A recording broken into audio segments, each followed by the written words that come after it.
അങ്ങനെ എൻ്റെ രൂപത്തിനെ മനസ്സിൽ പ്രതിഷ്ഠിച്ചു കഴിഞ്ഞാൽ മനസ്സാകുന്ന ശ്രീകോവിലിൽ പ്രതിഷ്ഠിക്കുന്ന ഒരുത്തന് പിന്നെ ദ്വൈതഭാവങ്ങൾ ഉണ്ടാവില്ല.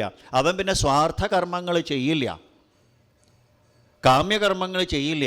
സ്വ അർത്ഥത്തിന് വേണ്ടിയിട്ട് അവനവന് വേണ്ടി ചെയ്യുമ്പോഴാണ് അതിൽ പുണ്യവും പാപവും ഉണ്ടാവുക, അല്ലേ? നമുക്ക് വേണ്ടിയിട്ട് കർമ്മങ്ങൾ ചെയ്യുമ്പോൾ കാമ്യകർമ്മങ്ങൾ ചെയ്യും. നമ്മൾ ആത്മാർത്ഥം എന്നുള്ളതിന് പകരം സ്വ അർത്ഥമായിട്ട് മാറും. സ്വാർത്ഥമായിട്ട് ചെയ്യുമ്പോൾ അത് കാമ്യകർമ്മങ്ങളാവും. എൻ്റെ കാര്യമഖിലം നടക്കണം എന്ന രീതിയിൽ. അപ്പോൾ എന്താ, അതിൽ പുണ്യവും ഉണ്ടാവും പാപവും ഉണ്ടാവും. പുണ്യം ചെയ്താൽ സ്വർഗത്തിൽ പോവാം. അത് മാത്രമാണോ നമ്മൾ ചെയ്യുക? അല്ല, നരകത്തിലും പോവും. ഇത് രണ്ടിൻ്റെയും ഫലം അനുഭവിക്കാൻ നമ്മൾ ഭൂമിയിൽ വന്ന് ജനിക്കും. അപ്പോൾ സ്വർഗം നരകം ഭൂമി, സ്വർഗം നരകം ഭൂമി, സ്വർഗം നരകം ഭൂമി, ഈ ബർമുഡ ട്രയാങ്കിളിൽ കിടന്ന് കളിക്കേണ്ടി വരും. അപ്പോൾ യഥാർത്ഥത്തിൽ സകലതും ഭഗവതർപ്പണമായിട്ട് നിഷ്കാമമായിട്ട് ചെയ്യുന്നവൻ സ്വർഗത്തിലും പോവില്ല, നരകത്തിലും പോവില്ല. ഇനി കുറച്ച് കഴിഞ്ഞാൽ കാണാം, പ്രാചീന ബെർഹിസ് എന്ന് പറഞ്ഞൊരു രാജാവ് വിഡ്യാൻ, അയാൾ സ്വർഗത്തിൽ സീറ്റ് പിടിക്കുക കേമത്തെന്ന് വിചാരിച്ച 365 ദിവസവും യാഗ. ഒടുക്കം ശ്രീനാരദ മഹർഷി പറഞ്ഞ് ബ്രെയിൻ വാഷ് ചെയ്യേണ്ടി വന്നു. എടോ മണ്ടൻ രാജാവേ, ഈ സ്വർഗത്തിലെ സീറ്റ് എന്ന് പറഞ്ഞാൽ പെർമനൻ്റ് ഒന്നുമല്ല. നമ്മൾ ATM കാർഡിട്ട് പൈസ വലിക്കണ പോലെയാണ്. കുറച്ച് കഴിഞ്ഞാൽ സ്ക്രീനിൽ കാണും നോ ബാലൻസ്, കാർഡിട്ടിട്ട് കാര്യമില്ല, കാശ് കഴിഞ്ഞു വന്നു. ഇതുപോലെ ക്ഷീണേ പുണ്യേ മർത്യലോകം വിശന്തി.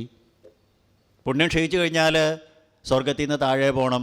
അപ്പോൾ സ്വർഗത്തിലെ seat it is not permanent. അപ്പോൾ യഥാർത്ഥത്തിലുള്ള ഒരു വിവേകിയായവൻ, മുമുക്ഷു ആയവൻ കാമ്യകർമ്മങ്ങൾ ചെയ്ത് സ്വർഗത്തിലേക്കും പോവില്ല, പാപകർമ്മങ്ങൾ ചെയ്ത് നരകത്തിലേക്കും പോവില്ല, നേരെ പോവും. അവരെങ്ങോട്ട് പോവും? ബിലം ചാതുഷ്ട നിർഗമം. അങ്ങോട്ട് പോയാൽ തിരിച്ചിങ്ങോട്ട് വരാത്ത ആ അവസ്ഥയിൽ, അതായത് ആ ഭഗവത് പദത്തിലേക്ക്, മോക്ഷപദത്തിലേക്ക് എത്തും എന്നർത്ഥം. അപ്പോഴാണ് ദേവഹൂതി ചോദിച്ചത്, ഈ ഭക്തി ഇല്ലാത്തവരുടെ ഗതി എന്താ? ഭഗവാൻ പറഞ്ഞു പദത്യഥ, അധപതനാണ്. ഒന്ന് എക്സ്പ്ലെയിൻ ചെയ്യാമോ ഉണ്ണി? ഓ ശരി. ഭഗവാൻ പറഞ്ഞു, ഈ ചോര നീരുള്ള സമയത്ത്, ഈ ചെറുപ്പകാലത്തെ ഓരോരോ കർമ്മങ്ങൾ ഇങ്ങനെ ചെയ്തുകൊണ്ടിരിക്കും ഭഗവത് വിമുഖനായിട്ട്. ഏത് ഈശ്വരൻ, എന്ത് ഈശ്വരൻ എന്നൊക്കെ പറഞ്ഞ് നമ്മുടെ സനാതനധർമ്മത്തിനെ വെല്ലുവിളിച്ചുകൊണ്ട് ഈശ്വര വിമുഖന്മാരായിട്ട്, നിരീശ്വരവാദികളായിട്ട് പുല്ലാണ് എന്ന് പറഞ്ഞ് നടന്ന കുറേ ആൾക്കാർ ഭഗവത് വിമുഖന്മാരായിട്ട് പ്രവർത്തിക്കും. എൻ്റെ ശരീരം ഞാൻ പണിയെടുക്കണു, ഞാൻ സമ്പാദിക്കണു, എൻ്റെ ഭാര്യ മക്കളെ പുലർത്തണു, അതിന് ഗുരുവായൂരപ്പൻ എന്താ റോള് എന്ന് വിചാരിച്ച് നടക്കുന്ന ആളുണ്ട്. പക്ഷേ ഈ ശരീരത്തിനെ നിലനിർത്തുന്ന ഒരാൾ അതിനുണ്ട്. യോ അന്തഃപ്രവിശ്യ. ശരീരം പാരാലിസിസ് വന്ന് കിടന്നാൽ തീർന്നില്ലേ പരിപാടി? അത് ചിന്തിക്കണില്ല. യോ അന്തഃപ്രവിശ്യ. ഈ പറയാനായിട്ട് നാവിനെ ചലിപ്പിച്ചതും ഇത് ചിന്തിക്കാനായിട്ട് മനസ്സിനെ ചലിപ്പിച്ചതും നടക്കാനും ഓടാനും ചാടാനുമായിട്ട് ശരീരത്തിനെ ചലിപ്പിക്കുന്നതുമായിട്ടുള്ള ഗുരുവായൂരപ്പൻ ഉള്ളിലുണ്ട് എന്നുള്ളത് മറന്നുപോയി. അങ്ങനെ ഭഗവത് വിമുഖനായിട്ട് പ്രവർത്തിക്കുമ്പോൾ അവൻ പുണ്യങ്ങളും ചെയ്യും പാപങ്ങളും ചെയ്യും. അവൻ അധ്വാനിക്കും, അത് കഴിഞ്ഞ് സമ്പാദിക്കും, പരദൂഷണവും പറയും. ഇങ്ങനെ കുറച്ച് കാലം കഴിയുമ്പോഴേ എന്നും ഇതുപോലെ ഇരിക്കില്ല. കാലത്തിൻ്റെ സ്വാധീനം വരുമ്പോൾ യൗവനം എന്നത് വാർദ്ധക്യത്തിന് വഴിമാറും. അപ്പോൾ കേരള സർക്കാർ പറയും 56 വയസ്സ് കഴിഞ്ഞാൽ തൻ്റെ സേവനം വേണ്ട, വീട്ടിലിരുന്നോളൂ, ട്രഷറിയിൽ നിന്ന് പോയി കാശ് മേടിച്ചോളൂ എന്ന്, അല്ലേ? അപ്പോൾ എന്താ, ശമ്പളം എന്നുള്ളത് പെൻഷനായിട്ട് കുറയും. സെൻട്രൽ ഗവൺമെൻറ് പറയും 60 വയസ്സ് കഴിഞ്ഞാൽ വീട്ടിലിരുന്നാൽ മതിയെന്ന്. അപ്പോൾ യൗവനം എന്നുള്ളത് ആ വാർദ്ധക്യത്തിന് വഴിമാറുമ്പോൾ സമ്പത്തിന് ച്യുതി സംഭവിക്കണു, കുറേശ്ശെ കുറേയിട്ട് കുറയും. ശമ്പളം എന്നുള്ളത് പെൻഷനായിട്ട് ഒരു 1/3 ആയിട്ട് കുറയും. അപ്പോഴാണ് അതേവരെ നമ്മുടെ തോളത്ത് കൈയിട്ട് നടന്നിരുന്ന നാട്ടുകാരും കൂട്ടുകാരും വീട്ടുകാരൊക്കെ അങ്ങോട്ട് മാറും. അതേ അയാളുടെ കൂടെ നടന്നാൽ പഴയതുപോലെയൊന്നുമല്ല. അയാൾ പെൻഷൻ പറ്റി ഇപ്പം അയാളുടെ പോക്കറ്റിൽ കാര്യമായിട്ടൊന്നുമില്ല. നമ്മൾ അയാളുടെ പുറകെ നടന്നാൽ നമ്മുടെ പോക്കറ്റും കൂടി ഓട്ടയാവും. അപ്പോൾ നാട്ടുകാരും കൂട്ടുകാരും വീട്ടുകാർ വരെ പതുക്കെ പുറകോട്ട് മാറുന്ന. അപ്പോൾ എന്ത് സംഭവിക്കണു?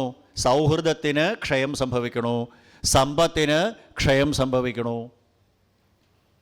അപ്പോൾ നാട്ടുകാരും വീട്ടുകാരും കൂട്ടുകാരും എല്ലാവരും ഉപേക്ഷിച്ചാലും അപ്പോഴാണ് കുറേ പുതിയ കൂട്ടുകാർ വരും നമുക്ക്. ഒരിക്കലും നമ്മളെ വിട്ടുപോകാത്ത കുറേ കൂട്ടുകാർ, അവർ നമ്മളെയും കൊണ്ടേ പോവുള്ളൂ. ആരാന്നറിയോ?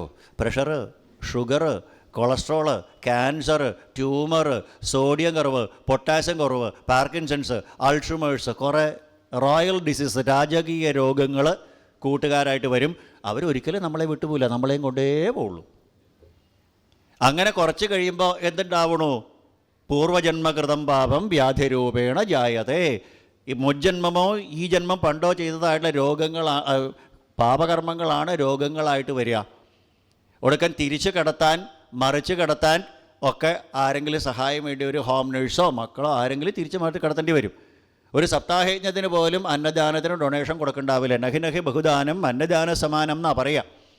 അതിന് പോലും ഡൊണേഷൻ കൊടുക്കാത്തതുകൊണ്ട്, ആർക്കും ആഹാരം കൊടുക്കാത്തതുകൊണ്ട് ആഹാരം കഴിക്കാൻ പറ്റില്ല. മൂക്കിക്കടയും വായക്കടയും കുറേ ട്യൂബോ, മലമൂത്ര വിസർജനം വന്ന് തടസ്സപ്പെടും. അപ്പോൾ പുറത്തേക്കും കുറേ ട്യൂബോ. ഇങ്ങനെ തിരിച്ച് കിടത്തണമെങ്കിൽ മറിച്ച് ബെഡ് സോർ വരും. അപ്പോൾ വെള്ളം നിറച്ച ബെഡിൽ, വാട്ടർ ബെഡിൽ കിടത്തും. ഇങ്ങനെ കിടക്കുന്ന സമയത്താണ് കുറേ ജന്തുക്കൾ വരിക. ആരാ? ബന്ധുക്കൾ എന്ന് പറഞ്ഞാൽ കുറേ ജന്തുക്കൾ. ഇത് ഇന്ന സ്ഥലത്ത് ഇന്ന ആൾ സുഖമില്ലാണ്ട് കിടക്കുക, ഇന്നോ നാളെയോ എന്നൊക്കെയാണ് പറയണേ കേൾക്കണേ. നമുക്കൊന്ന് കാണാൻ പോകണ്ടേ? ശരി, 2 കിലോ ആപ്പിള്, ഓറഞ്ച്, മുസമ്പി, മുന്തിരി, പൈനാപ്പിളൊക്കെ കൂടെ ആക്കിയിട്ട് മൂക്കിക്കടയും വായക്കടയും പുറത്തേക്ക് സകല ട്യൂബിട്ട് നടക്കുന്ന ആൾക്കാരാണ് കേട്ടോ ഈ കൊണ്ടുപോകണേ. ഇങ്ങനെ ചെല്ലും. എന്നിട്ട് ഭാര്യ അവിടെ താടിക്ക് കൈ കൊടുത്ത് ഇങ്ങനെ നിൽക്കുന്നുണ്ടാവും. എന്നിട്ട് നമ്മുടെ വക ഒരു ലോകിയുണ്ട്, എങ്ങനെയുണ്ട് എന്ന്. എങ്ങനെയുണ്ട്? അണ്ണാനഗർ അയ്യപ്പൻ കോവിലിൽ സപ്താഹം തുടങ്ങുന്നുണ്ട്, അവിടെ പോകാൻ പോലും എനിക്ക് പറ്റുന്നില്ല, ഇതിങ്ങനെ കിടക്കണ കാരണം എന്നാ എൻ്റെ ഒരു കഷ്ടകാലം. അപ്പോൾ ഈ കിടക്കണവന് കഷ്ടകാലം ഇല്ലേന്നാ ഭാഗവതം ചോദിച്ചേ. ഇതൊന്നും എൻ്റെ കവിതയില്ല കേട്ടോ. ശയാന പരിശോജദ്ഭി പരിവീതസ്വ ബന്ധുഭി എന്നുള്ളതിൻ്റെ മലയാളമാണ് ഞാൻ പറഞ്ഞത്. ഇതൊക്കെ വേദവ്യാസ മഹർഷി തൃതീയ സ്കന്ധത്തിൽ 30-ാമത്തെ അധ്യായത്തിൽ എഴുതി വെച്ചിട്ടുണ്ട്. ഇതൊക്കെ ഉള്ളതാ. നമ്മുടെ വീഡിയോ എടുത്ത് കാണിച്ചു തരിക. ഭഗവത് വിമുഖനായിട്ട് നടന്നാൽ ഇതൊക്കെയാണ് നിൻ്റെ അനുഭവം. ബിവെയർ, സൂക്ഷിച്ചോളൂ, ബി കെയർഫുൾ.